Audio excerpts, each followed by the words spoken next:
Okay, shall we go live then, Ali? See we Yeah.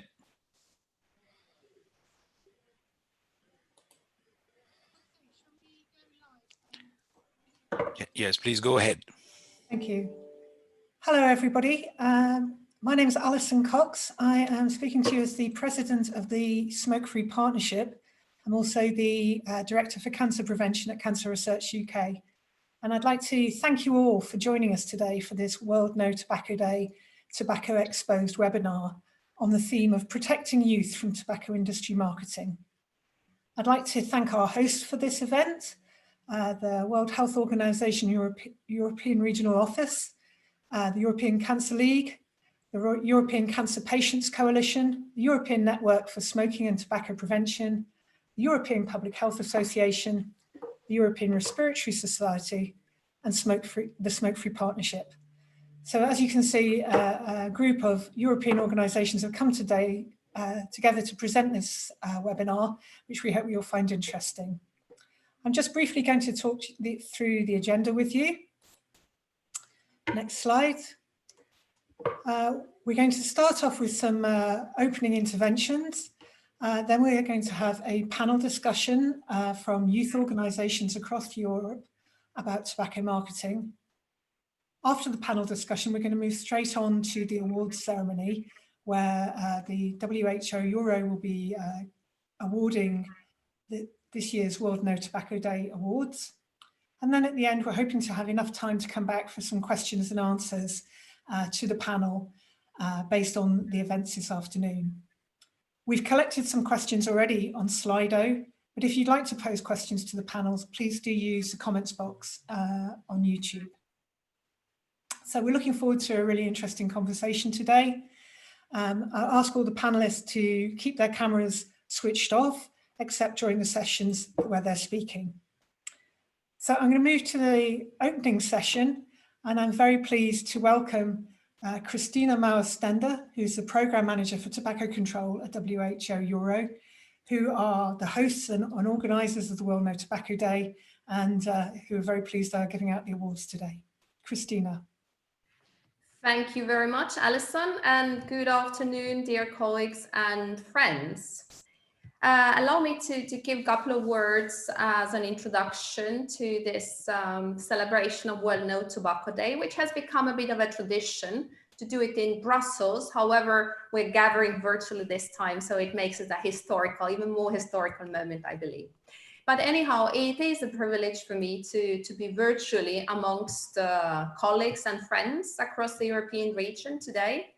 And in all our diversity, we are united in a single purpose: to take on the tobacco epidemic and win.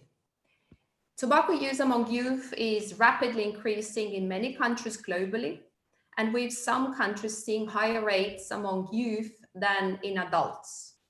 In the European region, 1 in 7 boys and 1 in 8 girls aged between 13 and 15 years old use some form of tobacco, with a total of almost 4 million adolescents being tobacco users in Europe. World No Tobacco Day this year marks the danger the tobacco industry poses to young people, as Alison already mentioned. The campaign strapline, if your product killed 8 million people each year, you'd also target the new generation, sets out the challenge plainly. The industry is actively manipulating children and young people into consuming harmful products. I do think that the World No Tobacco Day is also about celebrating our successes in tobacco control, while fully recognizing that we are far from the mission complete. I'd like to take a moment to appreciate just how far we have come since 15 last years, the time back in 2005 when the WHO Framework Convention on Tobacco Control came into force. Almost 5 billion people around the globe are now protected by at least one best practice tobacco control measure. And this is 4 times more people than we had back in 2007. Over 1 billion people are now protected by high taxes on tobacco products. and 2.4 billion people around the world, a third of the world's population, now have access to cessation services provided at the best practice level. These services help people make the first powerful step to rejecting tobacco. We should be proud of the changes we have collectively made. Despite aggressive opposition from the tobacco industry, we have helped hundreds of thousands of people struggling with tobacco addiction, empowering them to take control of their own lives and making Europe a much healthier place. However, there is much more work to be done if we are to reach the Sustainable Development Goals by 2030. Only 6 countries in the European region are on track to reduce prevalence rates by 30% in accordance with the international targets. The picture is particularly challenging with regard to gender and tobacco control and tobacco use in the European region. We are the only region globally that will miss its prevalence reduction targets among women. The world is not what it was 15 years ago, the time when the WHO Framework Convention on Tobacco Control entered into force. The tobacco control landscape has changed. As we become more advanced, more groundbreaking in our tobacco control work, the industry too has become more inventive and even more insidious in its attempts to hook people to their products. One big trial I know we're all now facing are the novel tobacco products, such as electronic cigarettes and heated tobacco products. They have been strategically marketed to young people, to youth, the protection of whom is the theme for this year's World No Tobacco Day. Through a combination of product design and influence promotion, the world's youth are graduating towards these products despite the danger and the unknown. However, there is hope. We can see that across the European region, countries are standing up to the innovative and threatening tactics of the tobacco industry, and we are winning. There are many tobacco control success stories in the region about which we should all be proud of. Some of those stories will be mentioned later today by the World No Tobacco Day Award winners themselves. They are examples of how it is possible to turn a challenge into ambitious and inspiring change and empower individuals to take control of their own health.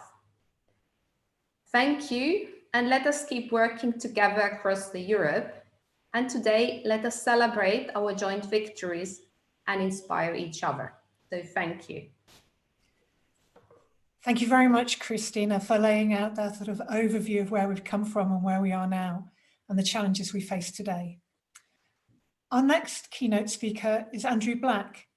Andrew has had many years working for the UK government developing tobacco control legislation in the UK and is now the coordinator for a development programme, the FCTC 2030 project for the Framework Convention Secretariat. Andrew. Thank you very much, Alison, and thank you to Christina for her remarks as well. Good afternoon to all, and thank you for your kind invitation to take part in this webinar to mark the 2020 World No Tobacco Day. So my name is Andrew Black, and as has already been mentioned, I'm the coordinator of development assistance at the Secretariat of the WHO Framework Convention on Tobacco Control, the FCTC, and we're based at the WHO headquarters in Geneva. First and most importantly, let me send congratulations from the Convention Secretariat to each of the winners of the World No Tobacco Day Award. Each year we have the privilege to recognise individuals and organisations that have made enormous efforts and shown remarkable leadership in the field of tobacco control. I have to say have been asked to say some remarks about the theme of this year's World No Tobacco Day from the perspective of the FCTC, particularly regarding Article 13 of the Convention, tobacco advertising, promotion and sponsorship, otherwise known as TABs. There are many reasons why tobacco control is important. Tobacco devastates health and endangers sustainable development. tobacco is bad for the economy, bad for the environment, and bad for families. However, I would argue that one of our strongest motivations for controlling tobacco should be to protect the health and well-being of young people today and in generations to come. Over more than a century, tobacco advertising, promotion, and sponsorship has been a central activity in the tobacco industry's desperate search for new customers to replace those who die, sadly, often far too early in life. And we know that these new customers almost always tend to be children, people who can be influenced, and people who are not yet able to make adult decisions about the use of a product that is highly addictive. The good news is that substantial progress has been made globally to end conventional forms of taps. Through research, our understanding of the role that taps plays in recruiting young people, especially, has increased. Each of the 181 parties to the WHO FCTC has treaty obligations to comprehensively ban taps within 5 years of ratifying the convention. It's a time-bound measure. And to help them do so, guidelines for implementing taps bans were agreed by the Conference of Parties in 2003. Despite all of this, around a third of all countries that have ratified the FCTC still have not comprehensively banned taps in accordance with the convention. Of great concern is that many low and middle income countries have not yet banned taps, and the tobacco industry often targets its promotion to children in places where tobacco control laws are not strong. On top of this, the tobacco industry continues to deviously promote its products through measures such as eye-catching point of sales displays for tobacco in shops, and by putting tobacco into glamorous packaging. Despite bans on conventional taps in many countries around the world, tobacco companies use many forms of advertising and promotion that are much harder to control, such as cross-border advertising.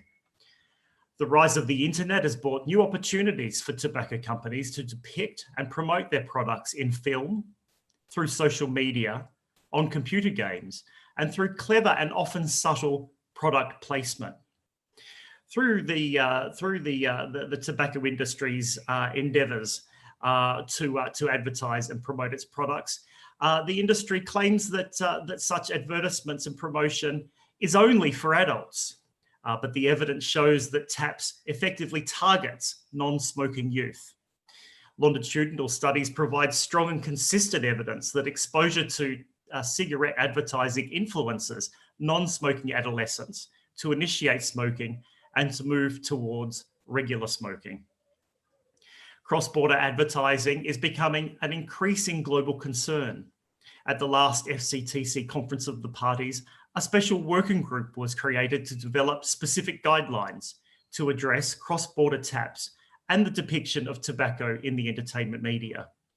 These guidelines will be presented at the next Conference of the Parties for approval. It is clear that more needs to be done to address taps, to encourage implementation of domestic bans, and to internationally tackle cross-border taps. We must also continue to focus on reducing the uptake of tobacco use by children and young people.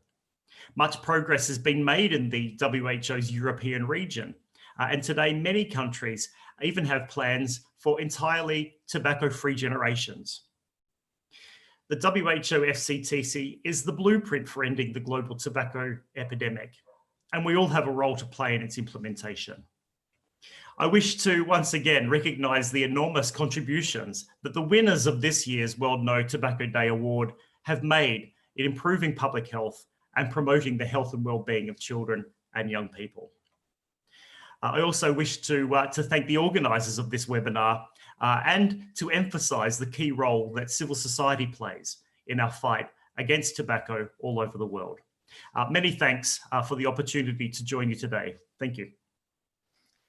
Thank you very much, Andrew, particularly for that timely reminder of the FCTC time-bound obligations on advertising, promotion and sponsorship, and particularly some of the new challenges to those regulations now are from cross-border advertising and online. Very helpful. Our next speaker is Taya Emmerling. She's the head of unit at the Cross-Border Healthcare and Tobacco Control for the European Commission. Taya is responsible for European tobacco legislation and has many years' experience in the field. Thank you, Taya.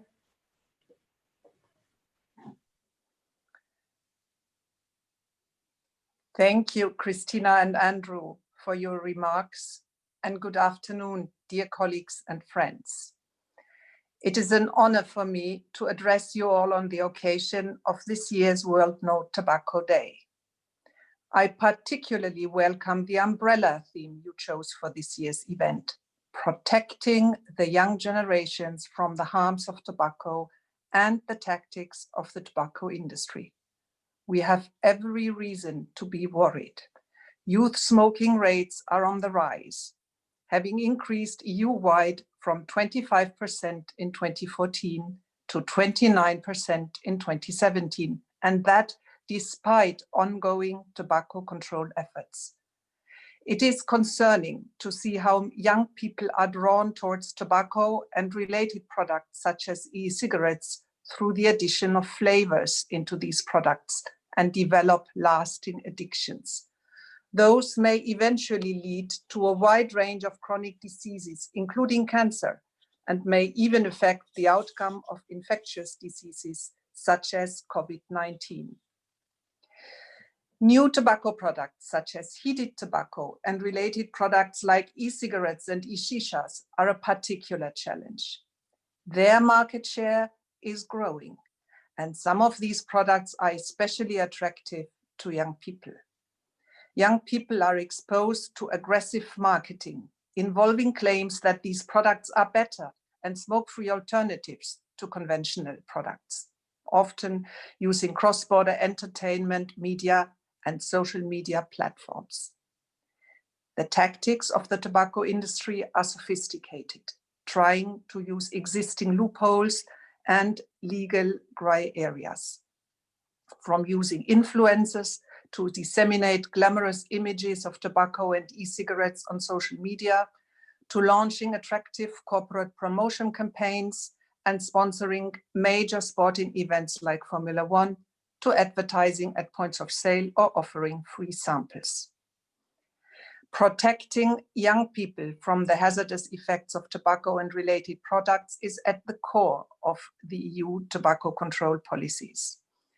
At the end of this year, the Commission intends to launch Europe's Beating Cancer Plan, a flagship initiative of President von der Leyen. It will give the fight against tobacco renewed political impetus. With the current impact of COVID-19 on health in general and on cancer prevention and care specifically, there is an urgent need for more prevention. Effective prevention must prioritize the fight against tobacco use. Why? Tobacco consumption is the leading avoidable health risk factor in the EU, responsible for nearly 700,000 premature deaths every year. It is also the leading preventable cause of cancer. 27% of all cancer deaths, more than 1 out of 4 deaths, were attributable to tobacco use in 2018. The best way to stop this from happening is not to start smoking.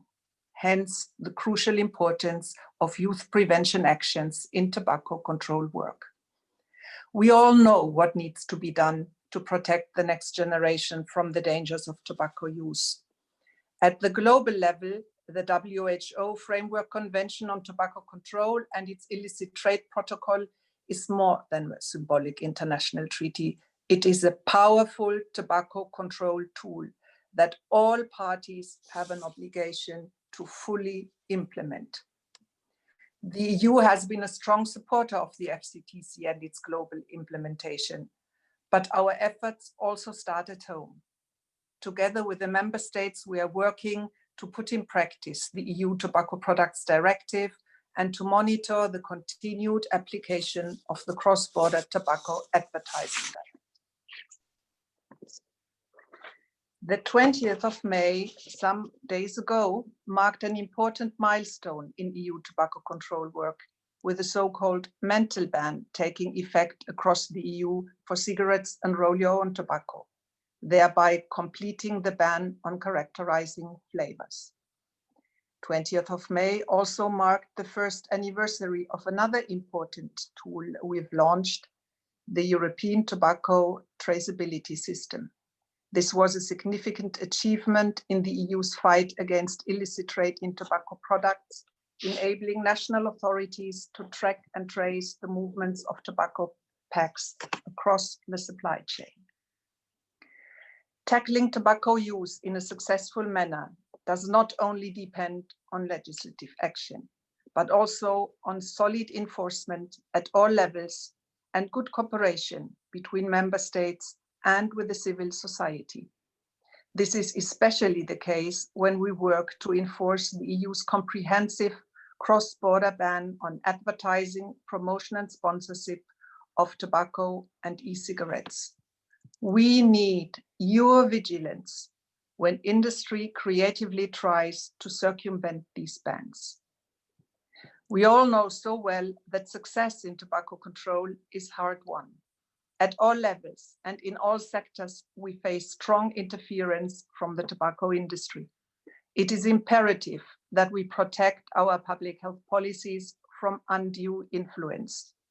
Here again, the FCTC in Article 5.3 and its guidelines is the golden standard that we must all fulfill. Let me encourage your active involvement to make tobacco use an unhealthy habit of the past, so that our children and grandchildren can breathe freely and are not lured into addiction. Thank you very much. Thank you very much, Taya, particularly for drawing the connection to the EU's Beating Cancer Plan and existing tobacco legislation. Your point is well made about the importance not just of legislation, also implementation and enforcement. Cancer Plan and existing tobacco legislation. Your point is well made about the importance. There's an echo on the line. Can we make sure everybody is muted when not speaking? Tobacco legislation. Your point is well made. Thank you. Okay, well, thank you very much to our three speakers for introducing the themes of today's webinar and of the World No Tobacco Day. It's been really helpful to hear you connect to these important instruments of the FCTC and EU legislation. Our next session in this webinar is going to be a panel discussion. It's not so easy to do a panel discussion on a webinar, and so I want to thank very much our four panelists for their thought and preparation. Can I invite each of you four to turn on your cameras so that we can see you and try to create a feeling of a panel discussion? And then I'm going to invite each of them to speak in turn on some key questions that they've already given some thought to. Our first panelist is Aoife Ryan. She's the National Executive of from the Republic of Ireland, from Limerick's Corral na Nach. Aoife, thank you for joining us today. Thank you for having me. Great, and we'd like you to give us some ideas of what are some of the old and new challenges that you're addressing in terms of tobacco marketing to youth. And from your own experiences in Ireland, what's working in preventing youth tobacco marketing and reducing young people from starting smoking? Well, in Ireland specifically, we've already won a huge battle in tobacco marketing. In 2015, we signed the Public Health Act, which enabled all plain packaging cigarettes, which helped amazingly in the battle against tobacco. But in my opinion, and what the Not Around Us project that I was involved in, what that kind of focused on was the influence that adults have on children. And I think as we grow up, we don't really realize like how much children look to us, like even like me as a teenager, or especially like older adults, like how much young children look to us to like, they do what they see. And if they see adults smoking without consequence or without, like they don't understand the health side of it. So if they see someone smoking in a park, it becomes more normal for them. And that's the biggest challenge for us, was denormalizing smoking. And I think that like literally the normalization of smoking is a marketing tactic in itself. And that is what we were trying to combat. And I think it will be difficult, but I think it's just something we have to keep going at. And that's genuinely what we were trying to do. Thanks, Aoife. And it's great to have a genuinely young person on this seminar about youth marketing. Our next speaker is Nina Rogleg-Pelosa, and she's speaking from Slovenia and the No Excuse organization. Nina, what's your experience in Slovenia about what's driving youth uptake, and what do you think's working to try to stop it? Hello. So although tobacco advertising wasn't allowed in the past, also the tobacco industry always managed to find their ways for their message to reach young people. We saw this mostly in the form of parties organized by the tobacco companies, like by Philip Morris, or even as a Marlboro party, and the promotion that was happening on the streets or in the bars. In 2019, Slovenia introduced licenses for selling tobacco, which already helps significantly on this topic. Since if a shop doesn't comply to the law, the license will be taken from them, which is pretty amazing, really. But so regarding the new challenges, we believe it will be hard to still address the parties that I mentioned before, since many times we don't even know about them. They are usually not public events, but private. Also, we are seeing more and more e-cigarettes on social media, which will certainly be a big challenge in the future. And what we saw in Slovenia that works well in preventing youth tobacco marketing are especially strong policy measures, and including, of course, the complete ban of tabs, and especially a tough control from the inspectors. That's what helped a lot in Slovenia, and with the compliance rate in our country. Yeah, thank you so much, Nina. And interesting that you pull out this issue of how online media is being used and novel products as a new way of bringing people towards smoking. Our next panelist, I think we'll build on that theme somewhat. Lilia Olafir is the Executive Director of the Life Advocacy Center in Ukraine. Lilia, can you tell us a bit more about the experience in Ukraine and build on some of these themes?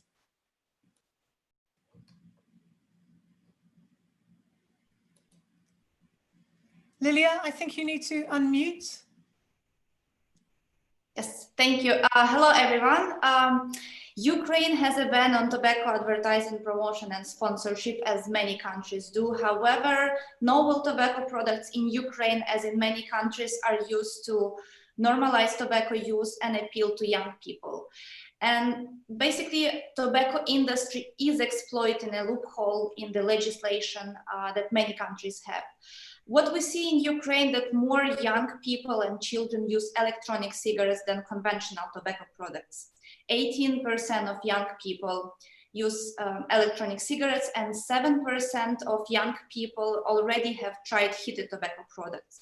So this, again, creates for the industry a very supporting environment to normalize tobacco consumption. And in Ukraine, as in many countries, heated tobacco products and electronic cigarettes are not regulated as tobacco products.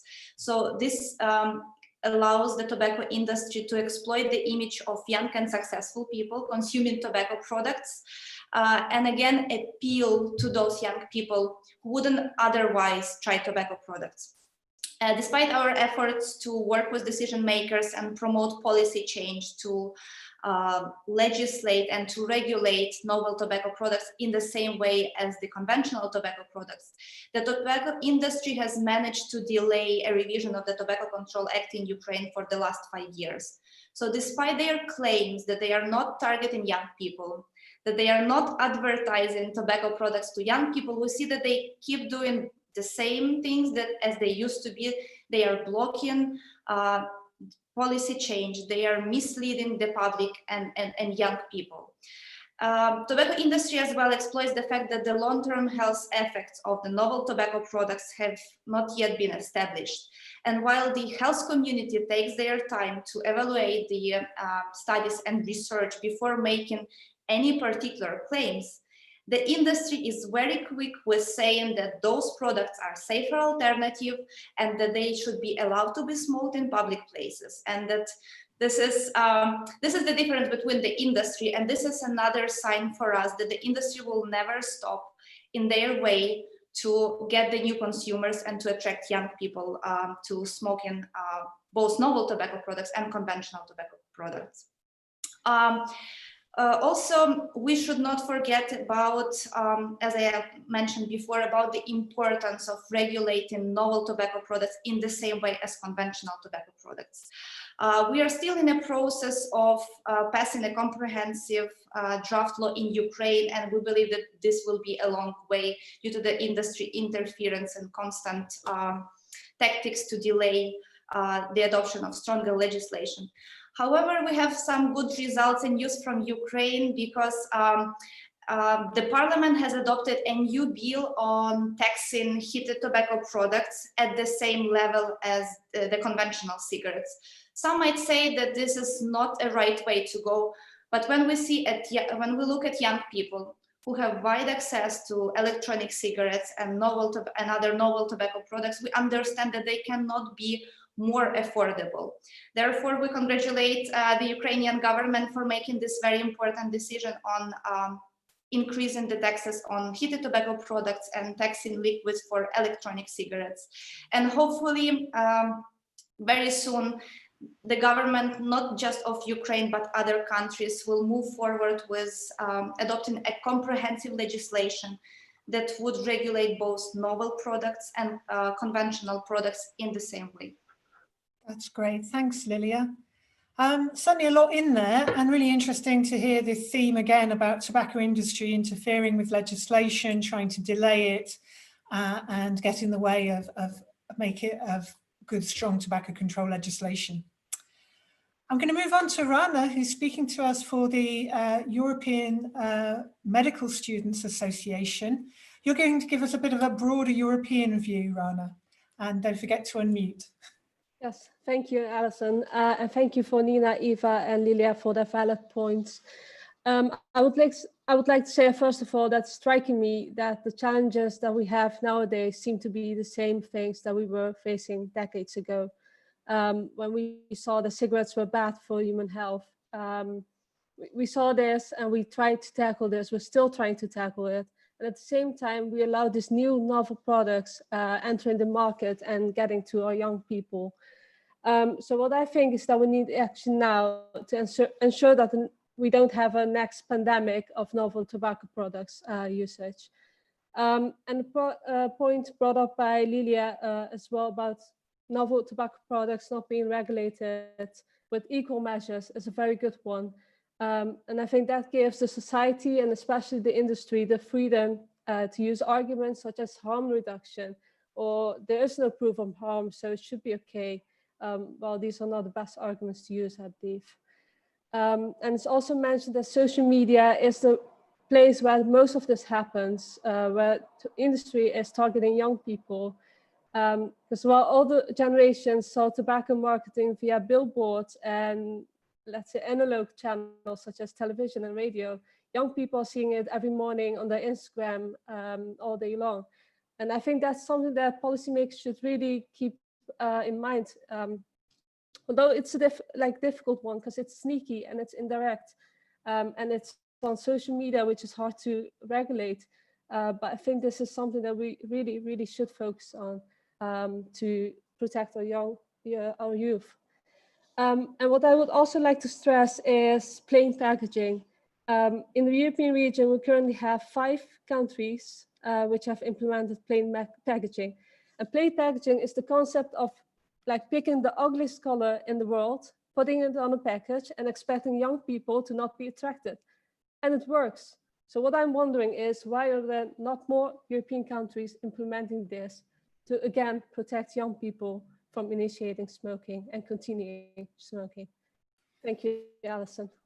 Thanks, Rana. That's really helpful. And a good reminder that there's a lot to be done in sort of the old specific TAPS regulation that Andrew was speaking about earlier that we need to bring in to close the market on the traditional classic tobacco products, as well as being wary about these novel tobacco products and how they're being used. Rana, is there anything you would add about what you'd like to see happen next in terms of helping to protect youth from tobacco industry marketing? Yeah, definitely. The thing is, I think young people do know that smoking is bad for your health. So like for traditional products, at least, I think there are few people denying the harmful effects that it has. But I think most young people see this as a long-term thing. And I think in our campaigns and in tackling young people smoking, we should focus on the short-term matters. So for example, young people think it's important to look good, to smell good. I mean, older people also think this is important. But for young people, this is a very important thing in their daily lives. And I think that that's something that we can use.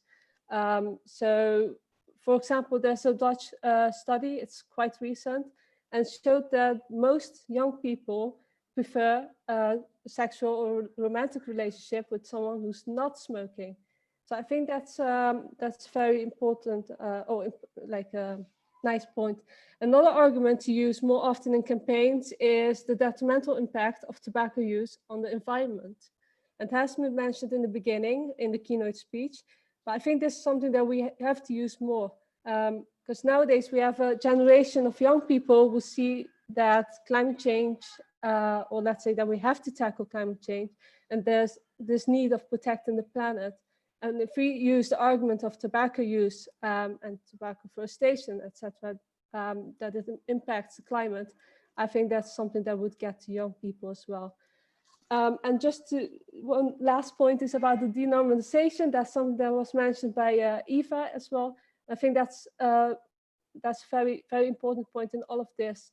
And if we look at the context of healthcare professionals, I think there's still a lot to do there as well.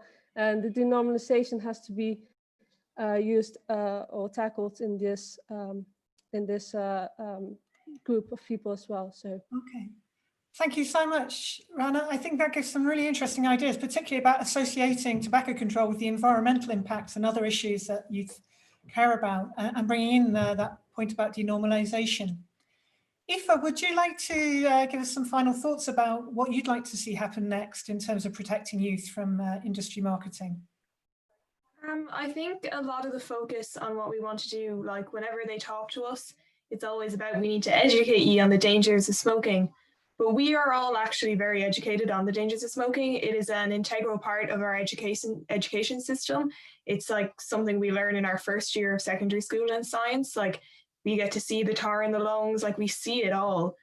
But children still have access to cigarettes, like everywhere. Like even if it's illegal, teenagers are always going to find a way to get things. But there is no point in educating the youth anywhere across Europe, internationally, if then when they leave school, they're walking down the street, they go to a local playground or park, and there are adults smoking all around them. We have created an environment where smoking has been normalized. And I think the only necessary step forward now is to stop that and make sure that like children aren't growing up seeing people smoking cigarettes with no consequences. Because I mean, I would just walk down the street, like I live in Limerick City, and I would just walk down the street and there'd be people smoking. And that's something that I've been conditioned to since I was like 4 or 5 years old. Like since I've known what smoking was, I've seen it. And I think we just need to, like, you know, out of sight, out of mind. And that's genuinely what I think is like the only option at this point, because we've educated, we've made new laws, and it's worked to an extent.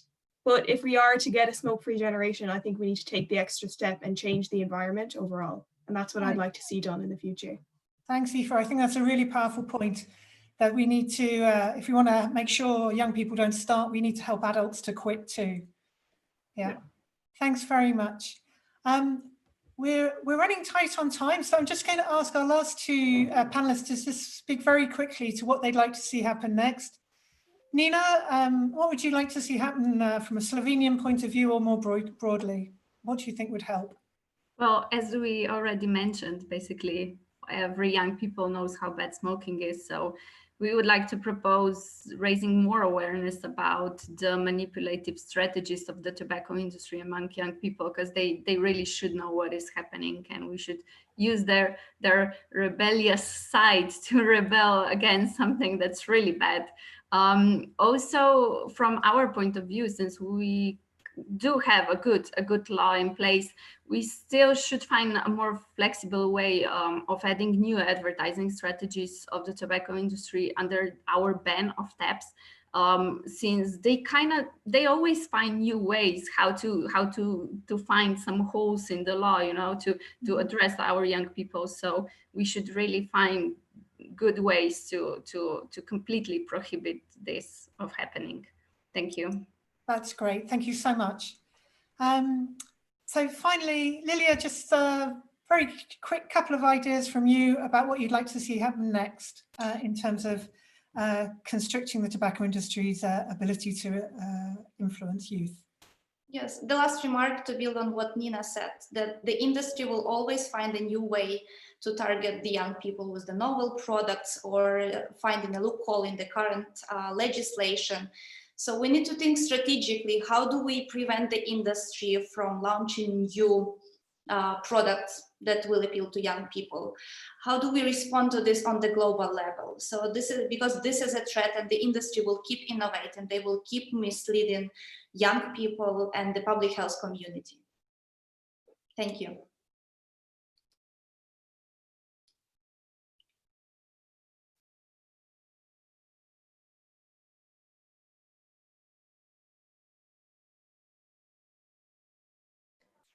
I believe you're muted, Alison. Oh, sorry, even the chair manages it.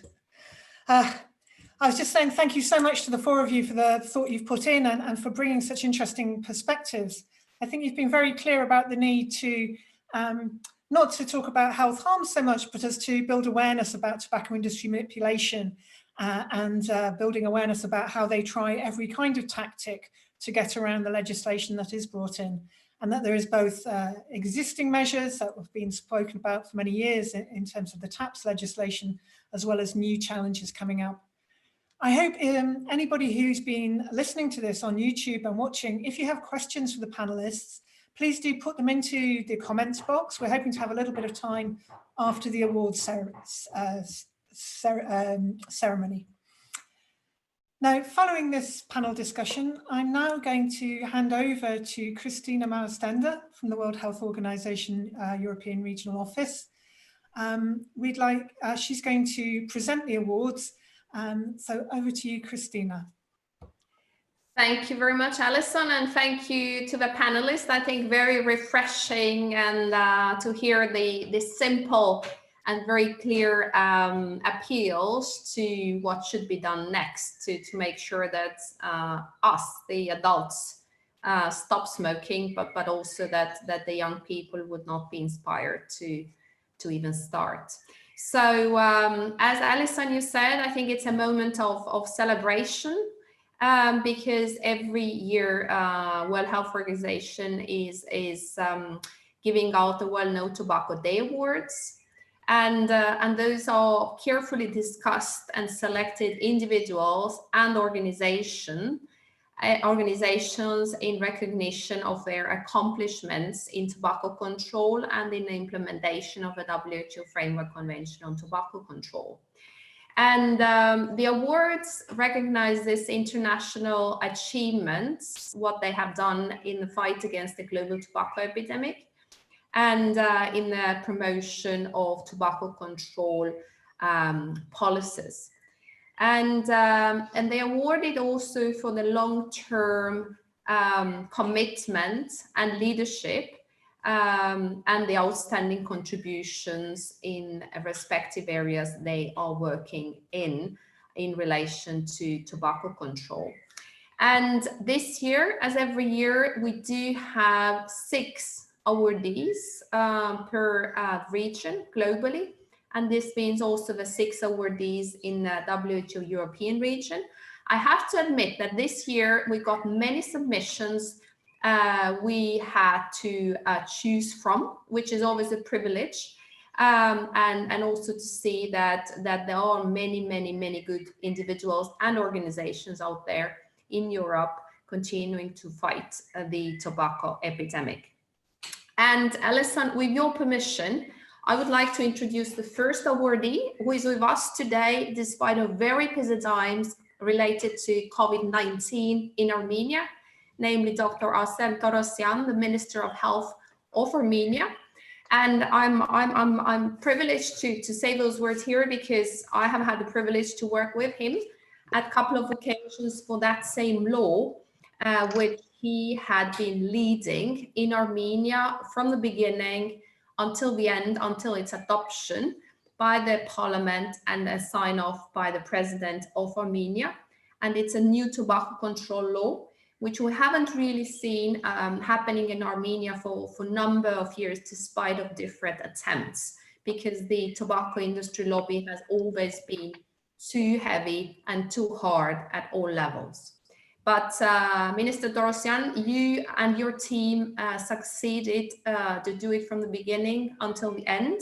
And I know that you're putting a lot of emphasis on making the law become a reality in Armenia.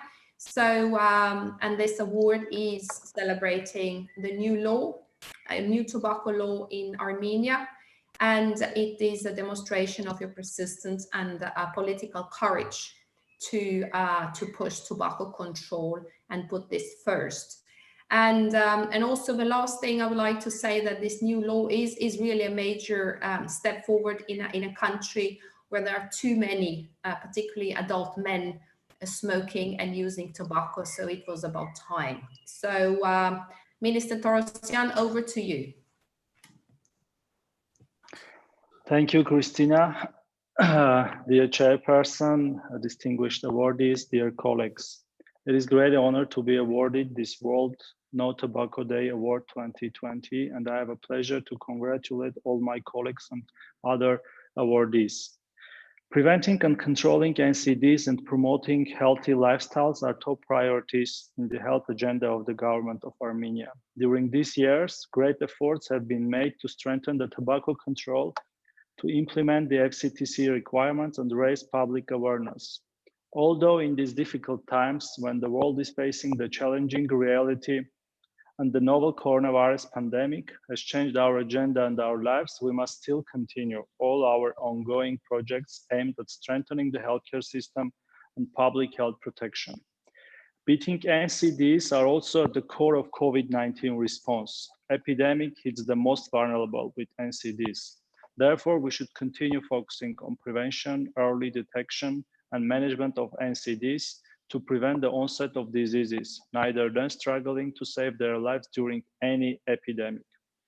Dear colleagues, in 2020, we reached a desirable milestone in our long-term struggle for tobacco control when the Parliament of Armenia passed the new tobacco control law. The law applies ban on smoking in public places and all forms of advertising, promotion, and sponsorship of tobacco products. The novel tobacco products are regulated equally as traditional cigarettes. The innovative approaches that are currently implemented in several countries and proved its effectiveness, such as plain packaging, is also in the law. We are confident that the implementation of the law will help us to save thousands of lives and will be a cornerstone of our way to have a healthier society. It is a result of years of struggle and victory of not only of Ministry of Health, the government and the parliament, but also every citizen of Armenia. I would also like to express my gratitude to the World Health Organization and FCTC for appreciation and constructive cooperation. Thank you for your attention. Thank you. Thank you very much, Minister Torosyan. Again, it's a major step forward, and I think the Europe and the world is watching Armenia to implement the law, and we're very keen to see that will be less smokers in Armenia, as we have seen in some other countries in the coming years. So good luck, and also I think very relevant the connection what you made between COVID-19 and non-communicable diseases, including the the tobacco use. So thank you very much and congratulations. So allow me to move on with the next awardee, and this is the Austrian Institute for the Prevention of Addiction. And this is an institute which has played an important role at national level, generating and sharing the evidence, publishing opinion letters, attracting the attention of policymakers and general public on the need to strengthen the tobacco control measures in the country. And we have seen in recent time major changes happening also in Austria, one of them being smoke-free public places. So the institute work and advocacy activities have contributed to adoption of stronger regulatory tobacco control measures by the Austrian government over the years, and therefore I think you have played a major central role in Austrian tobacco control work over the years, and this is the reason why you have been awarded one of the well-known Tobacco Day Awards by the Director General of WHO. So over to you, Waltraud, for some words. Thank you. It's a great honor for Vivid Institute of the Prevention of Addiction to receive the WHO award. This is the highest award given to an organization like us. We are a small NGO with 1.5 posts which are responsible for tobacco-related measures. When I started coordinating tobacco prevention strategy, it was almost impossible to find people interested in the issues of tobacco and nicotine. Effective smoking bans in gastronomy were non-existent. While working in addiction prevention, we often heard comments like, what is most important is that our young people are not consuming illegal things. There was less of a focus on legal substances such as tobacco. However, tobacco is not just any substance. It is the most dangerous legal substance in the world. And what is particularly important to remember in the case of addiction prevention, nicotine can be highly addictive. In the meantime, all of the restaurants and bars in Austria are non-smoking. Moreover, it is becoming more and more attractive and even normal to be smoke-free. But we are not finished with our work and probably will never be. New nicotine products pose new challenges also for us. Our target is to strengthen people and their surroundings. People should become able to manage difficult situations such as crises, problems, conflicts, and stress without becoming addicted. It is our job to inform politicians about how to shape our surroundings in order to make no smoking the norm. This includes strong tobacco control. Thanks to our good cooperation with the Federal Ministry of Health, our institute, as part of the Austrian Association of Addiction Prevention, has been able to provide professional support in improving tobacco control. On behalf of everyone working in tobacco prevention in Austria, I proudly received the WHO award from the Minister of Health. I am incredibly pleased that WHO is holding an online ceremony during the COVID-19 crisis. In doing so, it places great importance on our work on addiction prevention in general and on the issue of non-smoking. Thank you so much. Thank you very much, Waltraud. And I think I fully agree with you that we're far from done fighting a tobacco epidemic. There is a huge work in front of us, despite some of the success stories we're talking about today.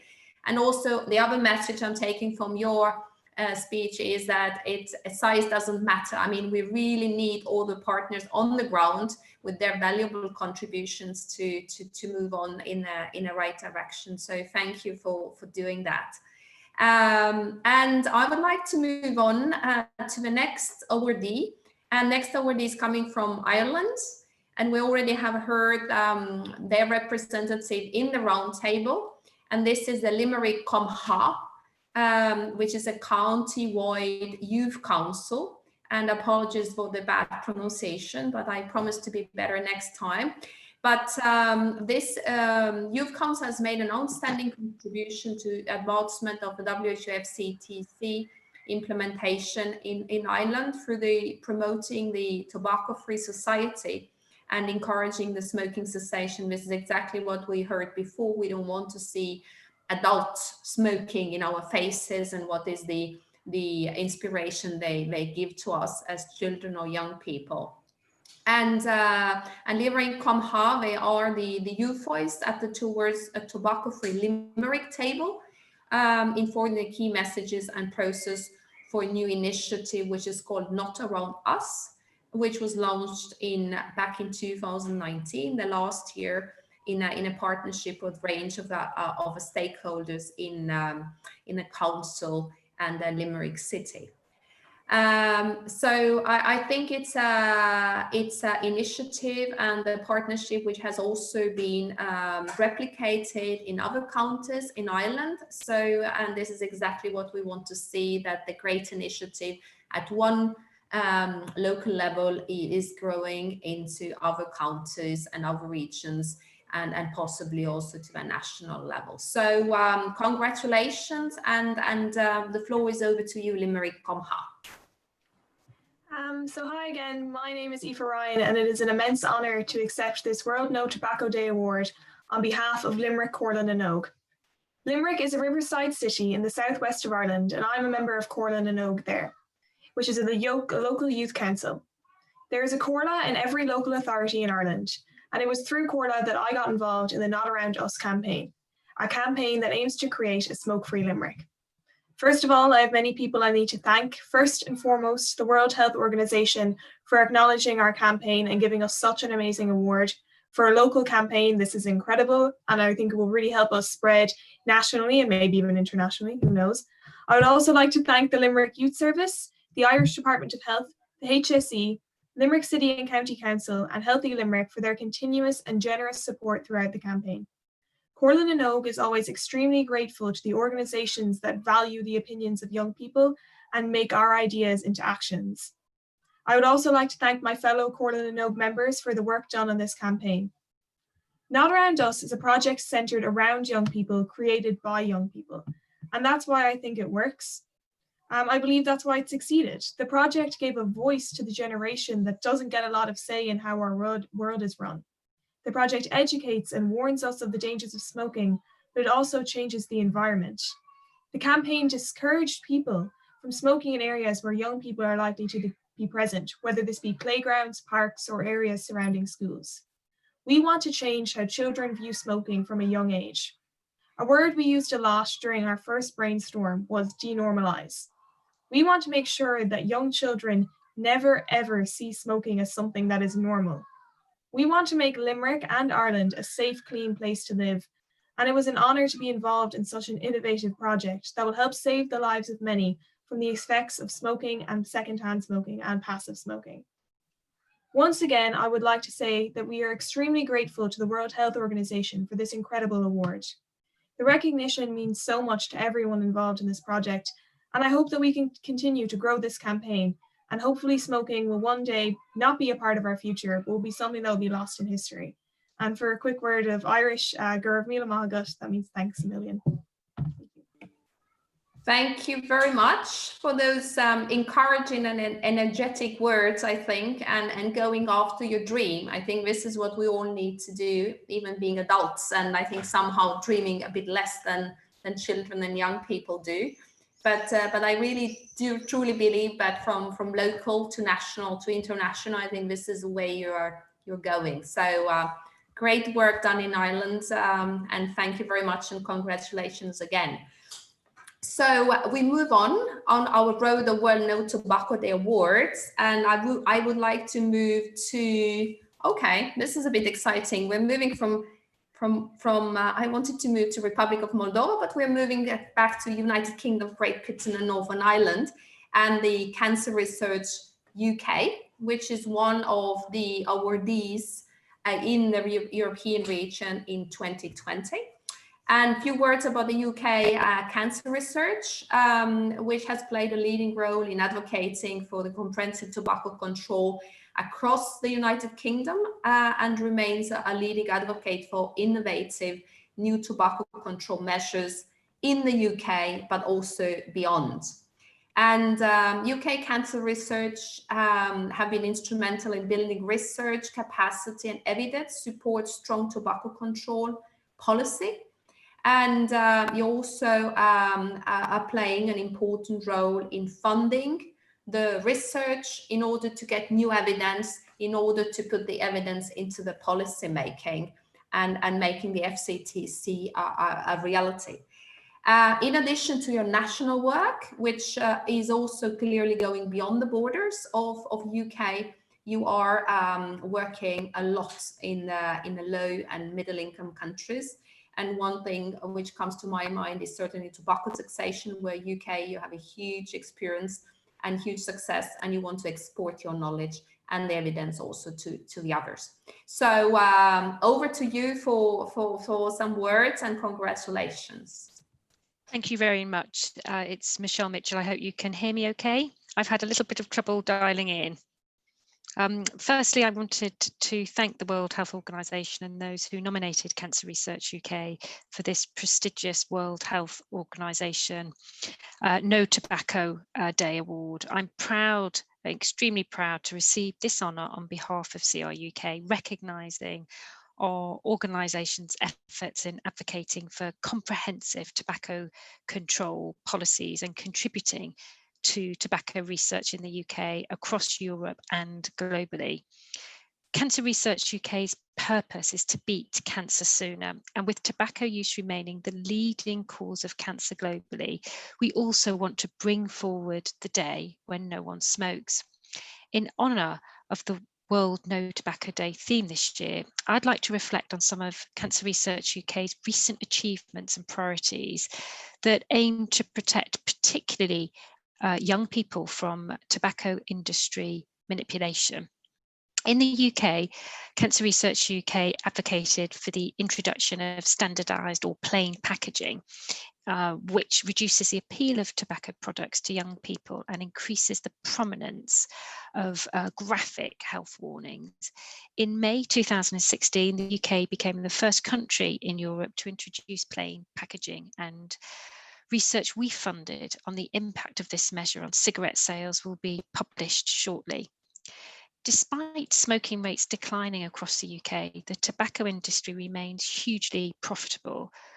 We continue to lobby for the introduction of a fixed charge on the industry to make the polluter pay, which will provide much needed funding for tobacco control efforts across the UK while preventing the industry from influencing how the money is spent.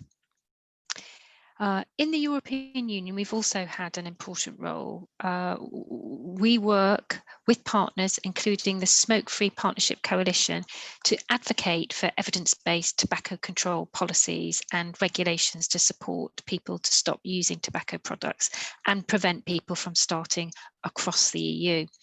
Through this coalition, we support strong regulation of tobacco and nicotine products through the EU Tobacco Products Directive, the same legislation that has led to the ban on menthol tobacco products that came into force on the 20th of May 2020.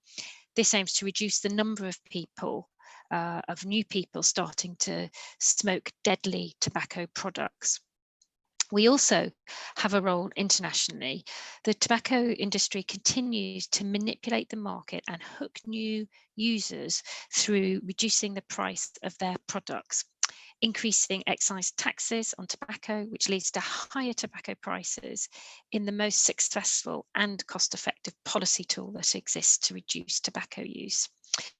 Cancer Research UK's International Tobacco Control Programme is investing £5 million over 5 years to accelerate implementation of the WHO Framework Convention on Tobacco Control in low and middle income countries. Our policy research grants and advocacy programme has countered tobacco industry arguments against taxation, demonstrated the economic rationale for tobacco control policies, and of course has sought to make that case to key decision makers and influencers and boost political will to introduce policy and tax measures. So I'm so thrilled to be accepting this World Health Organization World No Tobacco Day Award on behalf of Cancer Research UK. But our work is far from over. Tobacco products kill more than 8 million people every year and continue to be the leading cause of cancer. I can assure you that Cancer Research UK will work to bring forward the day when no one smokes by funding cutting-edge research, providing world-class health information and influencing government policy across the UK, the EU and internationally. So thank you very much. Thank you very much for those encouraging words, Michelle, and also clearly saying that we are not done yet. And then we all dream about the day where nobody will smoke or use tobacco. So I think this is a joint dream, and then we keep marching on towards this dream together. So congratulations again, the UK Cancer Research from WHO. So let me now move to Republic of Moldova and Dr. Gennady Ciurcanu, who is part of the Center for Health Policy and Studies in the Republic of Moldova. And as a representative of civil society, I have been working with Gennady for a number of years. And we know him as a prominent leader of the tobacco control movement in the Republic of Moldova. And we also know your excellent technical skills, but also your strong advocacy spirit in supporting efforts to reduce the tobacco use in your own country and through the comprehensive tobacco control policies. And you also have a character not to give up, to keep going despite of the tobacco industry's strong lobby, which we know too well, and which sometimes wins and sometimes lose, but you always go after them for the good cause. And I'm also delighted that we have been managing also to take you out from your own country borders and use your knowledge for the sake of the other countries. I think it's important to learn from you. So Gennady, congratulations, and over to you. Thank you very much. Republica Moldova este un stat cu democrație precară, nivel înalt de corupție și cu falsă percepție a aportului industriei tutunului la creștere economică. Astfel, suntem supuși la o luptă continuă pentru a apăra sănătatea publică de interesele comerciale sau de alt tip ale industriei tutunului. Necătând la faptul că am reușit să fie aprobate politici puternice de control al tutunului, mai avem încă multe lacune de înlăturat. Recent, industria tutunului a avut cinismul de a se folosi de situația de urgență COVID-19 și a solicitat sub umbrela organizațiilor care promovează business-ul ca guvernul să amâne cu 1 an de zile interdicția de expunere la vitrine a produselor din tutun. Doar după intervenția societății civile, a comunității medicale și la apelul Organizației Mondiale a Sănătății, guvernul a acceptat reducerea termenului de amânare de la 12 luni la 3 luni. De la 20 mai în Republica Moldova a intrat în vigoare interdicția de comercializare a țigaretelor cu mentol, în schimb au rămas accesibile produsele din tutun care se încălzesc și țigaretele electronice cu arome.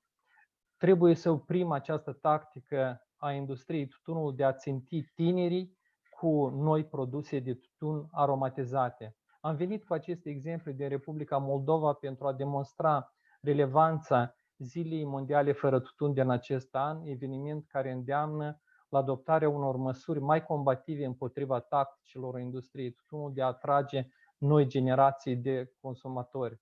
În încheiere vreau să aduc mulțumiri Organizației Mondiale a Sănătății, CTFK, NSP, colegilor din Ucraina, România, Rusia și altora, care au susținut substanțial Republica Moldova în adoptarea reglementărilor de control a tutunului din anii 2015-2019.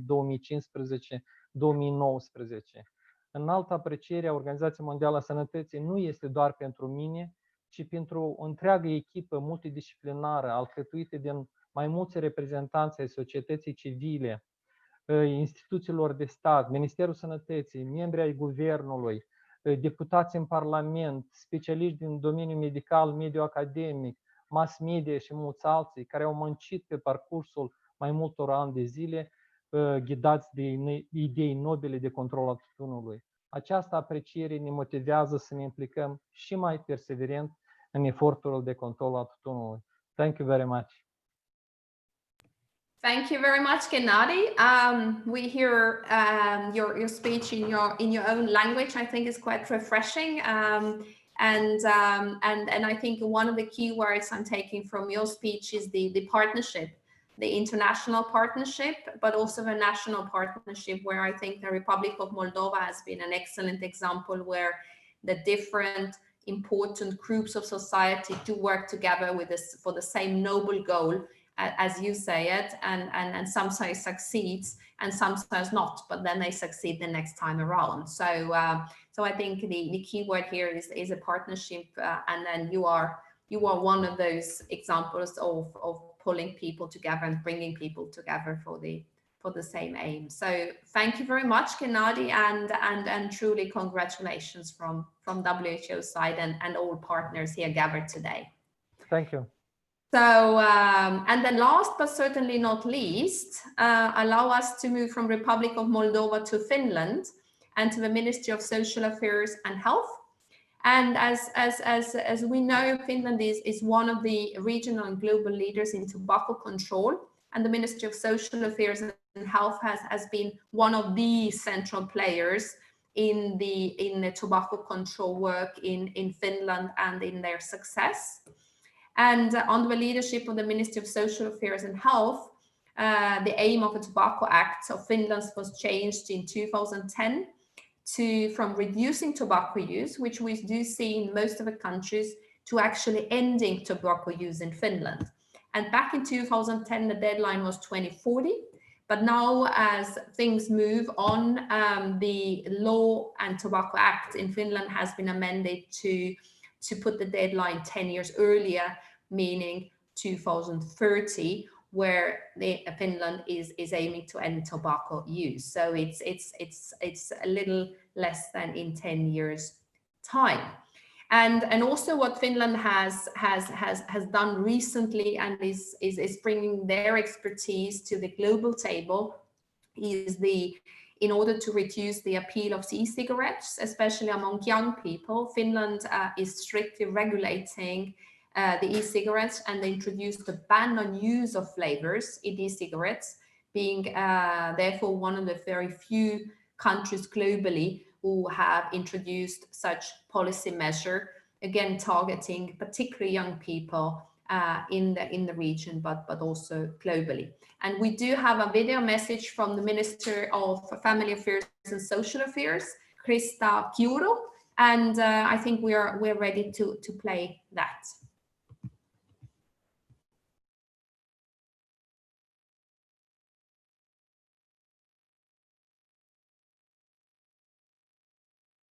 Dear colleagues, ladies and gentlemen, it is a great honor to receive the WHO World No Tobacco Day Award. I wish to thank the WHO Regional Office for the Europe, as well as the organizers of today's event. 100 years ago, smoking prevalence in Finland was the highest in the world. Today, it is much lower than the European average. The decline in smoking is the result of a clear vision and a strong political commitment, an ambitious and comprehensive policy process, and systematic cooperation to translate our goals into action. Finland committed to tobacco endgame in 2010 when we changed the goal of our Tobacco Act from harm reduction to ending tobacco use. Today, this goal includes other nicotine products such as e-cigarettes. As a result of strict regulation, the use of e-cigarettes has also remained low. The numbers demonstrate that it is possible to reduce smoking without replacing it with other nicotine products. This award belongs to all relevant stakeholders in Finland. Cooperation between authorities in different policy areas and non-governmental organizations has been key to our success. We also need a strong international cooperation at regional and global levels. The WHO Framework Convention on Tobacco Control and the EU's Tobacco Products Directive are important frameworks for the Finnish tobacco policy. The theme of this year's World No Tobacco Day is extremely timely and important to protect youth from industry manipulation and to prevent them from both tobacco and nicotine use. It reminds us of the many remaining challenges. We need to widen our focus to new products and the new ways of using nicotine and to prevent nicotine addiction. I wish to congratulate all awardees for this important recognition of success. Let it inspire and help us strive towards even better results to end tobacco and nicotine use. Thank you. So thank you very much to the Minister of Social Affairs and Health, and congratulations to her and to Finland and then all partners, as the Minister was mentioning. So I think this ends our ceremony of awards for the World No Tobacco Day Awards 2020. And congratulations, I think fascinating stories, but also clearly the message that we are not yet done with our work and we have to continue. And hopefully we'll meet next time on the 31st of May or close to that date in 2021, not virtually, but face-to-face and looking for the human contact. So Alison, over to you and thank you. Thank you very much, Christina, for presenting the awards, and to the World Health Authority for organising the award process. I want to add my congratulations to all the laureates today and around the world who've won these awards for their work on tobacco control. Certainly, speaking for somebody from Cancer Research UK, we are very proud to be amongst the number of people who have been given these awards and share our thanks. I'm happy to say we've got a few minutes left to enable us to have a little bit more of discussion and pick up on some of the questions that came up. The first question, if I can bring back our panelists from earlier, so Nina, Rana, Lilia, Aoife, it would be great if you can rejoin us on camera. And I've got a couple of questions that just sort of seek to open up some of the things we were talking about earlier. Somebody's asked us through Slido, what can be done about all the Smokey on Netflix show, and how can product placement be addressed? So I wonder if that's an issue in your country, and if you have any thoughts about what can be done. Lilia, maybe in the Ukraine, is that an issue for you?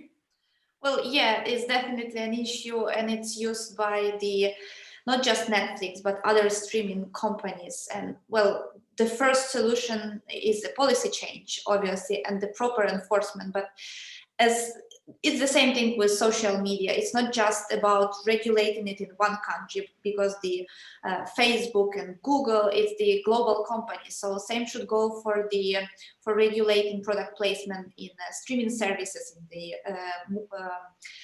industry, entertainment industry. So regulating this not just on the country level, but working with those platforms to comply with both national legislation that would become a global regulation. Thanks for that. Any of the other panelists have any thoughts or anything being done about product placement? Nina?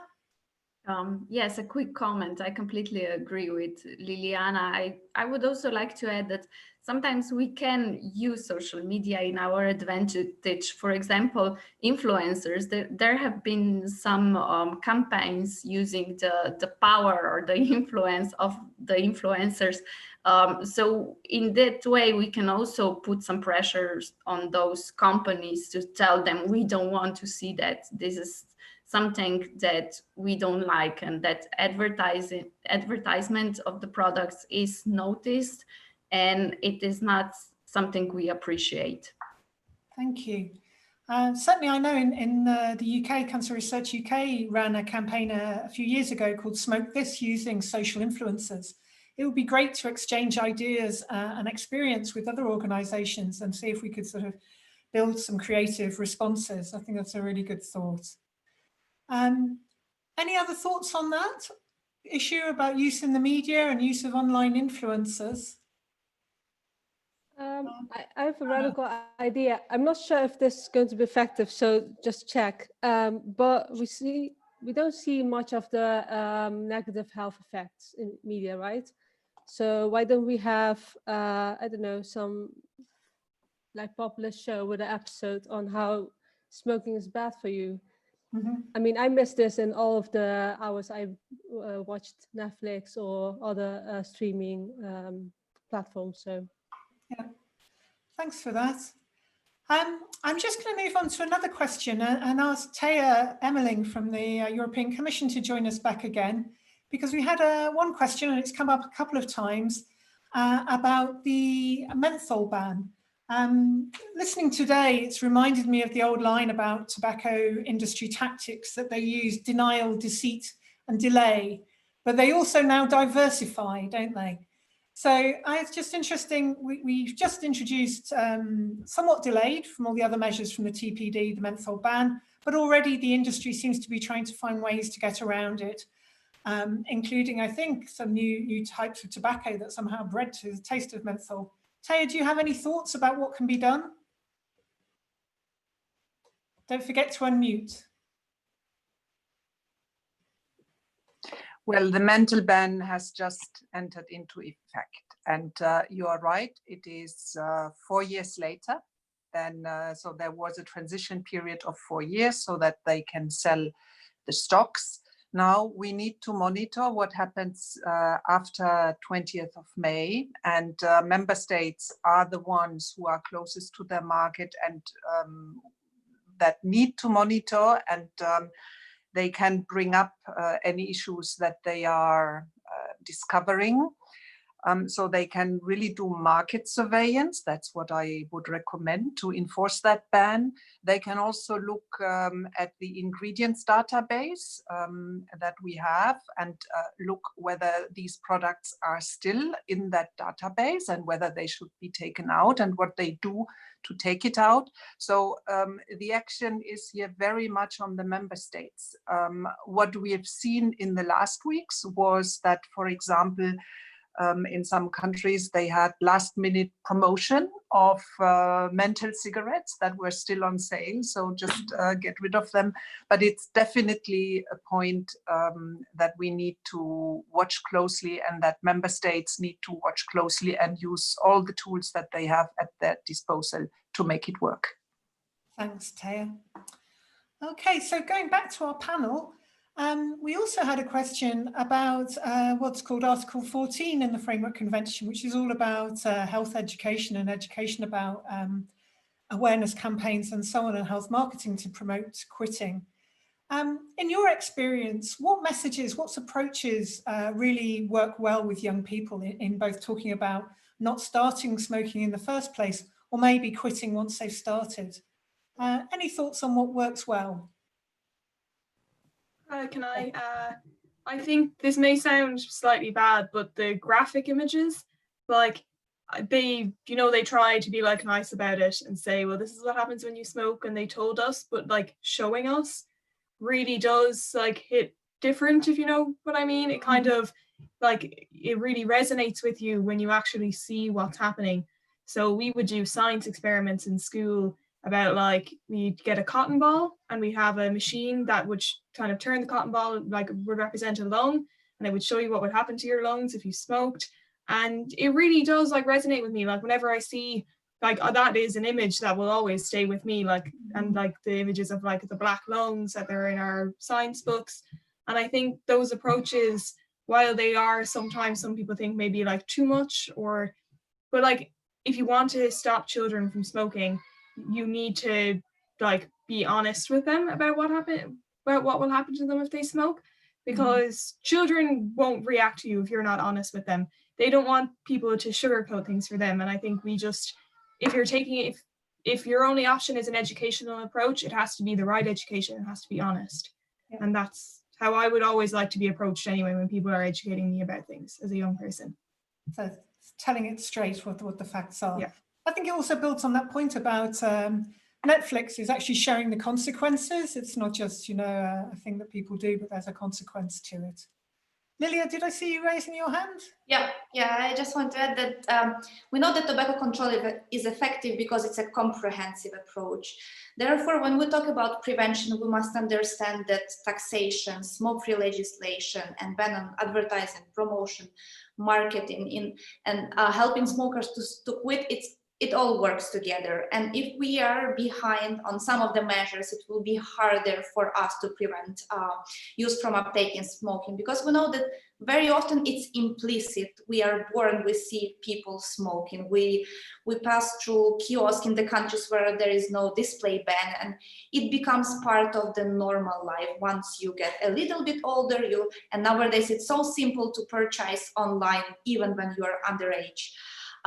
Therefore, it's very important not just to educate young people, but also to give them a voice, and to give them a voice to talk to policymakers, because young people nowadays, very often they are aware of what the industry is doing. The question is whether they have a platform to talk to the policy members, and whether they are encouraged, because they should understand that they are not alone, that there are so many other young people who are born to families where parents are smokers, and they understand the consequences. But it's just not enough to understand the consequences. It's more about taking a comprehensive policy approach and then working together for a tobacco-free generation. Thank you. Any final thoughts or comments from other panelists? Nina? I would just like to add the importance of social skills. So working with young people on the feeling that they have the power, and also on the question or problem of the peer pressure, of self-esteem of the young people. It's very important to, as a kind of a protective way against any kind of drug use, really. Thank you. Okay, well, thank you all for being with us today, to our panelists, Rana, Aoife, Lilia and Nina. I'd also like to thank the WHO and Christina in particular for giving out the awards today, and congratulations again to our laureates for being here and accepting the awards, and for all the work that they do. I'd like to thank our keynote speakers, including Andrew Black from the Framework Convention Secretariat, and Taya Emmerling from the European Commission. And I particularly want to thank so many of you who have joined us on YouTube today for this broadcast. I understand that it will be available for people to watch again or to share with their colleagues. So I think we've brought out some really strong themes today, that there's still a lot to be done in terms of making a tobacco-free Europe and a tobacco-free world, both in terms of implementing the measures that we know work around tobacco advertising, promotion and sponsorship, being wary of the new tactics that the industry is using in terms of diversifying into new products and using online and social media. There's a lot to be done, but I've been very inspired both by the laureates and the youth-focused organisations and people who've joined us today on the panel. So thanks to you all, and I look forward, as Christina says, to the next World No Tobacco Day, when I hope we can all meet in person. Thank you all.